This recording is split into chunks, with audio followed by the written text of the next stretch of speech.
రాజన్న సిరిసిల్ల జిల్లా ప్రజా పరిషత్ కార్యాలయంలో ప్రస్తుత పాలకవర్గ సభ్యుల పదవీకాలం నేటితో ముగుస్తున్న సందర్భంగా నిర్వహించిన అభినందన కార్యక్రమంలో ముఖ్య అతిథులుగా పురపాలక సంఘం అధ్యక్షురాలు శ్రీమతి చిందంకల చక్రపాణి పాల్గొని జిల్లా పరిషత్ చైర్పర్సన్ శ్రీమతి న్యాలకొండ అరుణ రాఘవరెడ్డి, వైస్ చైర్మన్ సిద్ధం వేణు మరియు జెడ్పీటీసీ సభ్యులను, జెడ్పీ కోఆప్షన్ సభ్యులను శాల్వతో సత్కరించి 2019 సంవత్సరంలో బాధ్యతలు స్వీకరించి నాటి నుండి నేటి వరకు జిల్లాలో పారదర్శకమైన పాలనను సాగిస్తూ ప్రభుత్వ పథకాలను ప్రతి ఒక్క లబ్ధిదారునికి చేర్చడంలో క్రియాశీలకంగా వ్యవహరిస్తూ జిల్లా అభివృద్ధికి విశేష సేవలు అందించుకున్నందుకు గాను పాలక సభ్యులందరినీ ప్రత్యేకంగా అభినందిస్తూ ఆత్మీయ సన్మానాలతో వారిని గౌరవించుకున్నారు.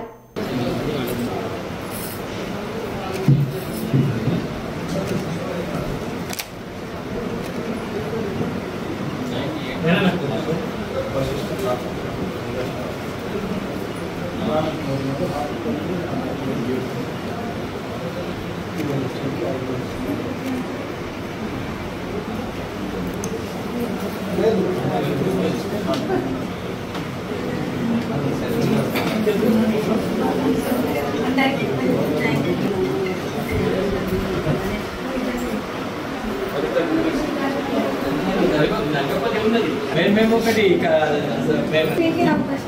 వినొచ్చిందా? ఇప్పుడు విన్నారా? 5 సంవత్సరాలు నరకం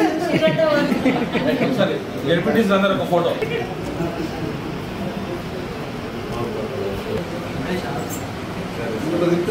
నాయకత్వం మాట్లాడుతున్నారు అంటే మరి